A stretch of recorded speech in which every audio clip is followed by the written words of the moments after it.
The following is a project of our nonprofit newsroom. Support Midcoast Morning and local community-centered journalism today by signing up to be a monthly sustaining donor at chly.ca/donate. It doesn't take much money to support local news. Hello and welcome to Midcoast Morning. I'm Joe Pugh. Nanaimo is debating how much new developments should have to pay to support community infrastructure. The city is reviewing its rules around development cost charges and looking to create a bylaw for amenity cost charges. Called DCCs for short, development cost charges are one-time payments that municipalities charge developers to pay for new or expanded infrastructure such as sewer, water, drainage, parks, roads, fire protection facilities, and police facilities. The DCC rates in Nanaimo haven't been adjusted in 7 years. City staff say the revenue collected falls short of what is needed to build required infrastructure. Amenity cost charges, or ACCs, allow municipalities to collect funds from new developments that would go towards things like community centers. ACCs were allowed by changes to provincial rules made in 2023. At a Governance and Priorities Committee meeting this week, Nanaimo City Councillors heard from staff about options to create an ACC bylaw and to update the DCC bylaw. We're going to get you some of the deliberations and where they landed, but first, a primer on DCCs with Malcolm McNaughton. He's in the development world right now with Key Corp Developments Limited. He also spent 6 years with BC Housing as Director of Development on Vancouver Island. What exactly is a DCC? A DCC is a development cost charge that is imposed on new development by local governments, by municipalities and regional districts. And it is meant to help pay for new infrastructure that is needed by said new development. When we talk about infrastructure that is needed by new development, what kind of infrastructure? What does that look like? Mostly roads, water lines, sewer lines, storm drainage. Recently, though, the province has added fire departments, landfills, and recycling facilities, and those types of facilities as well into the DCC structure. What's the idea behind this system? Well, the idea is to have new development help pay for itself, and so that you're not taxing existing residents for the requirements of new development. So what happens is the DCCs are really a tax on future infrastructure paid for by new development. And so it's really trying to draw a line between existing homes and new homes, or existing commercial businesses, industrial, and new commercial industrial, and the infrastructure that's in place versus the infrastructure that is required down the road. Now, this is a pretty nuanced system. Each municipality is going to have not only its own rates, but its own maybe like rates for different areas and exemptions, and it's far too complicated to kind of make a blanket statement. That being said, can you give me an idea of, in some cases, like roughly how much of the cost of new infrastructure it's maybe the spirit of DCCs to pay for? It really varies across the board. It's probably somewhere in the neighborhood of 50%, but it really is difficult because the DCCs are based on a list of projects, and so that list of projects is then given a value of each project, a projected cost of each project, and so the DCC charge is then based on the expected costs of those future projects, and that each unit would then pay its share of those costs. And so that gets discounted basically from 100% down to a smaller percentage, because there is some benefit to existing development of that new infrastructure. So it's a very complicated system. I try to explain it as simply as I can, but there's a lot that goes into it, and yeah, each municipality is different, and each municipality has their own set of projects, which makes it very unique as well. So, what percentage, in your experience, of these DCCs get passed on by the developer to whoever ends up buying the property that gets developed? pretty much 100%. I mean, developers will charge what the market can bear. And so what happens is if the market can bear the charge, the development will go forward because the developer has to calculate these fees in their pro forma, in their financial analysis of whether the project is going to be viable or not. And so what happens is those get passed on to the consumer at the end. One of the challenges with that is that the DCCs then get taxed again with GST on top of it. So now you're paying a tax on a tax. And then the other challenge with that is that ultimately both the developer has to finance those charges when they are going to get a construction loan from the bank, and then the owner, whether it's an apartment owner that owns the apartment building or whether it's the condo owner or single family house owner, they have to pay again in their interest on their mortgage, because if their mortgage is now $30,000 higher because of DCCs, they're now paying that interest on that mortgage. So it all comes back to how much are you taxing people up front, and where does that money get borrowed from? Does it get borrowed from a municipality or a regional district, or does it get borrowed from the individual property owner and added to as a cost to that development? Is the system working more or less as it's intended, you feel? I think I think generally speaking, it's a good system. I do think the development should be helping to pay for the new infrastructure in the community. I just think that there's always room for improvement. The challenge is that the world changes quickly. Local government has limited resources within which to update these, and so it's a lot of work to do that. The province is asking for some annual updates now going forward, so I think that'll help. But generally speaking, I mean, the system's not broken. It's just how do you maneuver through it, and how do you make it work for your community? And maybe last one for you here. This could feel very dry, a lot of acronyms, DCCs, ACCs, taxes that are paid when a subdivision's approved. Why do you think people who are outside of this industry, why should they care about this? Well, again, I think this comes back to, affordable housing. If you're a business owner, you want your employees to have good affordable housing. If you're a parent, you want your kids to have good affordable housing. It comes back to what opportunities are there for, basically being able to create housing in your communities, and who do you have paying for that? Malcolm McNaughton, thank you very much for taking the time. Thanks, Joe. Have a great day. Malcolm McNaughton is a developer and development consultant in Victoria. We were talking about DCCs, or Development Cost Charges. This week at a Governance and Priorities Committee meeting, Nanaimo City Council was hearing options from staff on how to update DCCs for the first time in 7 years. The proposed changes would see DCCs roughly double on medium-density residential developments in Nanaimo, landing at just under $28,000 a unit. Speaking at the meeting, Mayor Leonard Krogh said that changes to Nanaimo's DCCs are in the public interest. This is going out to the public. This is not a final decision by any stretch, and candidly, this has to come back to council in any event. The next full council meeting, this is just a GPC meeting.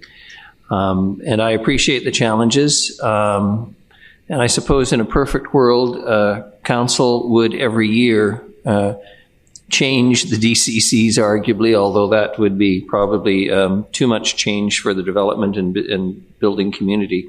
But we have waited a very long time. We have received a lot of criticism for tax increases because of the rise in construction costs, et cetera, et cetera. That's a reality. As I remind everyone over and over again, we don't buy a lot of groceries at City Hall, but we buy a lot of concrete and steel. And so do the contractors who build, and they buy a lot of lumber, and all of those things have gone up significantly in the last few years. It's only timely, and I give council credit for having the courage, and staff as well, to step forward and do this. This is ultimately in the public interest. And that's always challenging, but I'm also conscious of the fact that the public, like most of us, would go for the cheapest option if available, but I think the option that's been proposed is reasonable. Yes, it will move us up the scale in terms of where we are on the island, but I remind everybody over and over again, we are a big municipality in terms of geography. I've said it over and over again as well. Too much geography and too few people. And that presents issues that are not necessarily unique to the city of Nanaimo, but mean that there is only so much we can reasonably do to try and keep the cost of housing down. And we can't continue to put off the inevitable that our DCCs are out of date, that we have to move into the new world of ACCs, and this, I think, is a reasonable path forward. The changes will take time to implement, with public input and room for council to change course. Here's Paul Rosen, Nanaimo's Director of Engineering, speaking about the timelines. The timeline for this is what we're anticipating is that we would do the communications and engagement through the fall.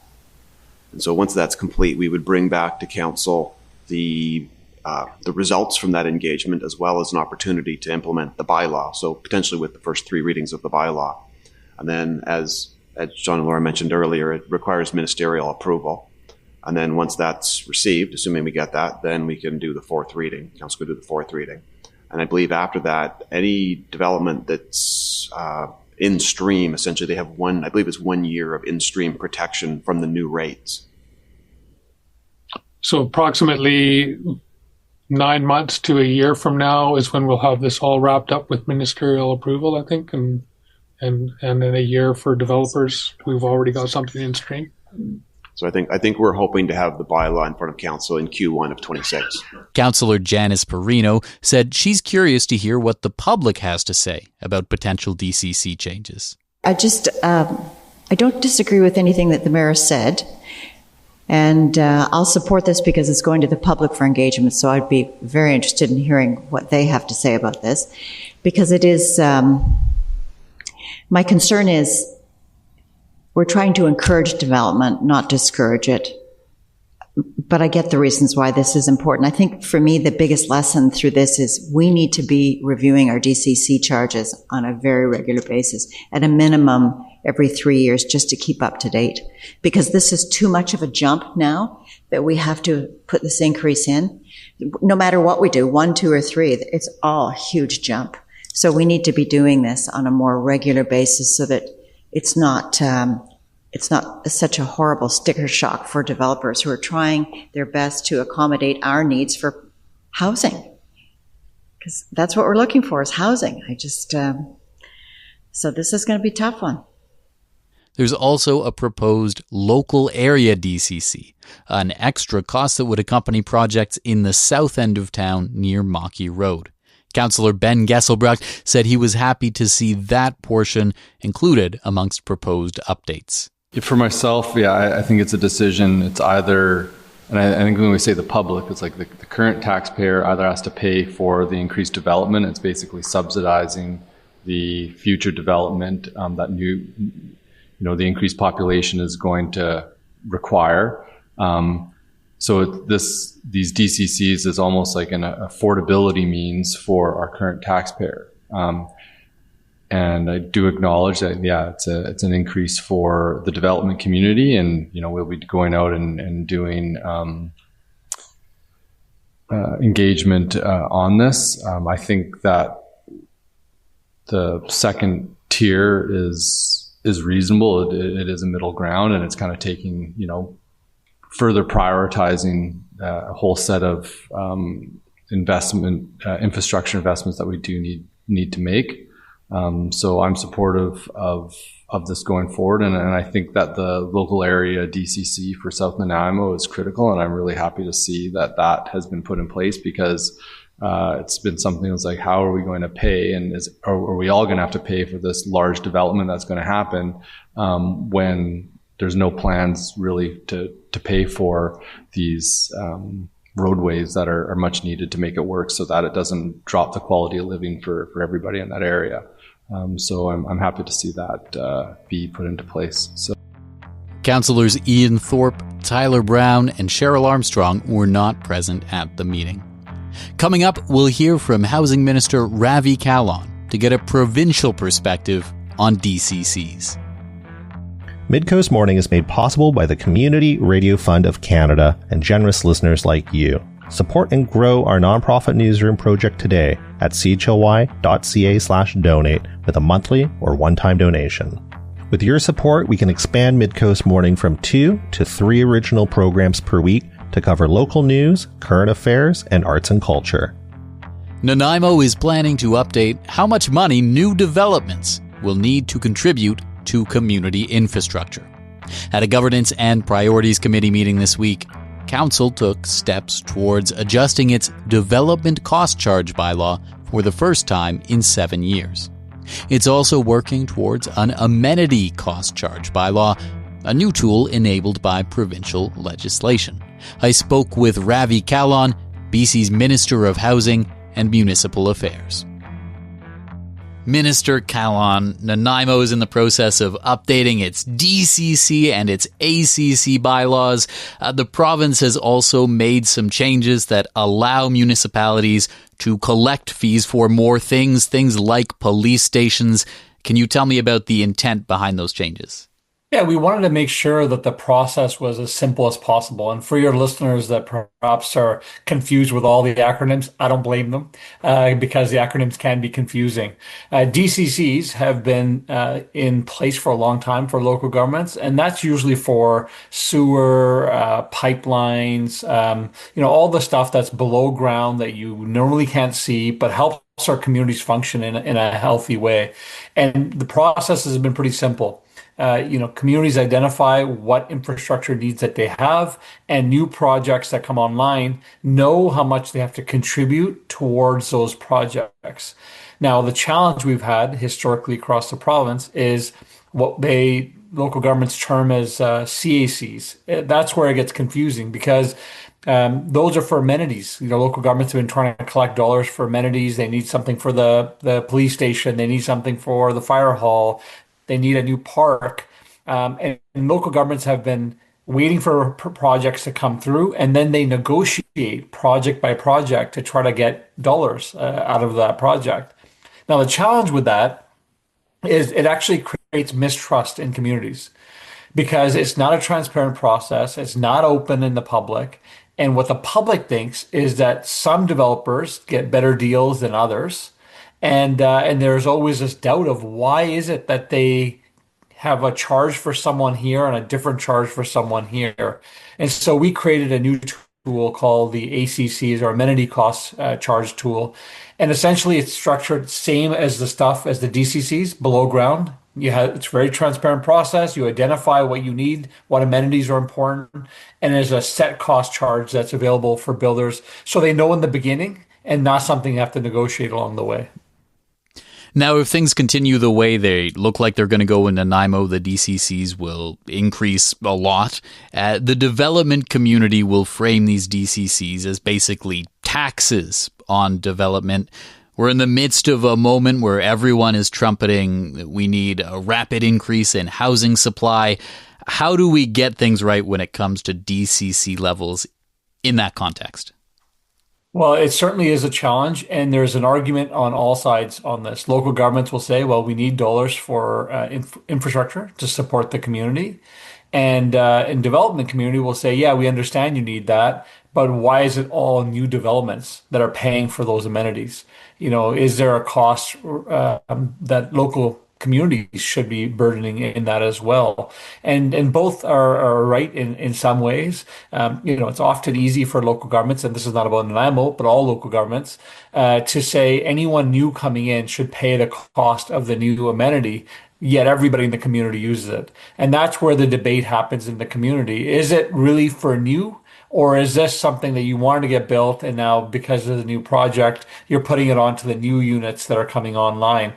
What we try to do with the new ACC tool, the Amenity Cost tool, is say, fine, you want to charge dollars for amenities, you want to build that park, you can only charge it for what is net new. Meaning, if you had 20 units there and now that's gone down and you're building 40, you can charge for those additional 20, but you can't double charge. You can't charge for the 20 units that were there already and what was on top. So we're trying to create a fairness in how that system is put in place. But the challenge is, especially right now, where rents are coming down across the province. All the changes and the measures we've put in place, that's new supply that we brought online, it's actually having a desired effect. Rents are coming down and new home purchase prices are coming down. But the flip challenge is for those that are trying to build housing is because all those things are coming down, all their projects that they had prepared for a higher price or a higher rent, they no longer work. And so now the development community is like, well, we are going to stop our projects because, if it doesn't make financial sense to move forward, then how are we going to proceed? So, that's the backdrop of, I think, the Nanaimo's conversation that they should keep in mind is we're in an environment for next year, at least, if not longer, where a lot of projects will not be going forward because financially they just can't make it work. And so whatever new costs that they're considering, they have to have it in that context. As you said off the top, a lot of acronyms involved in this. It's obvious that if I'm a member of the development community, I'm going to be interested in going to the public hearings. If I'm not part of that community, how does this impact me? Why should I care? Well, there's multiple reasons for people going, and I don't want to label specific people for specific reasons, but I'll just do something general, which is, yes, I suspect many in the development community will say that if you dramatically increase these costs, we are not going to be able to build housing. And you're going to see, and you often see in many local governments, and there's always a small element of people who don't want any more housing. And they want to see those costs go up because they know if the costs go up, that there won't be any more housing being built and the community won't change. And then there's the silent majority of people who are struggling to make sure that they can stay in their communities. They're struggling with rent. They're struggling to be able to purchase their home, and they want to be able to live in the community that they grew up in. And that is the majority of the population, I believe, that actually should be involved in this conversation, who want to find a balanced solution of wanting to make sure those amenities are there and that infrastructure is there so they can have a livable community, but also that it's not so high that it deters the availability of more housing to be built. And I think that's where majority of the public is and should be and should engage in this conversation, because it's often local governments, they say, are close to the ground, close to where community is, but people participate there the least amount. And this is the place where the public should be involved and have a say. Minister Kahlon, thank you so much for taking the time. Yeah, my pleasure. Thanks for having me. Ravi Kahlon is British Columbia's Minister of Housing and Municipal Affairs. I also spoke with Jamie Kuhn, President of the Canadian Home Builders Association of Vancouver Island. When you hear that Nanaimo is looking to update its bylaws around development cost charges, what pops into your head? Well, I mean, the first thing that comes to my head is just the affordability is driving pretty much everything in development and residential building at this time. So, I think it's a positive step that we're having some stakeholder engagement in the process. But I think everything right now, just from development, comes from the affordability, and I believe that that's kind of what's driving most things. If you would have asked me a year ago, probably a lot more, the thought would have been more towards, the development permitting process and all the added things from permitting. So on top of that now is affordability with what's going on in the world with inflation, the cost of building. So I think from that perspective, just the thought of more costs coming in, I think is something that we, as a developer, as a residential builder, from CHB's perspective, adding more costs to the possibility of development or even just homeowners trying to build a house is something that I believe is difficult to swallow at this time.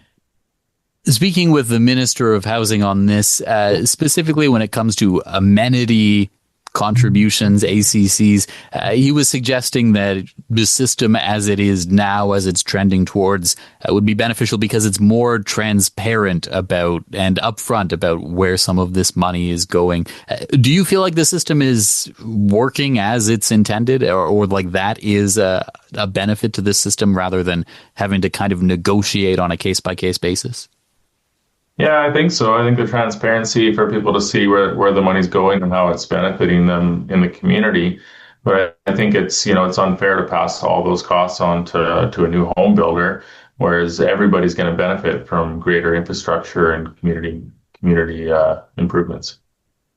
So with the public engagement on this, I would imagine that the two most obvious maybe stakeholders would be the development community, who are going to want the cost to be as low as possible. And then maybe people who feel like they're really established in the community. They have lived in a place for ages. They don't have any plans to buy new property. And maybe they're worried about all this growth they keep hearing about coming to Vancouver Island, who would say, I think it's fair that people who are coming here and buying new property should pay for the new infrastructure that comes with it. How do you think those two things should be balanced? Yeah, I mean, like I said, there's benefit on both sides for people that are currently living here, and I definitely hear that in my discussions. I was born and raised in Nanaimo, so I definitely hear that.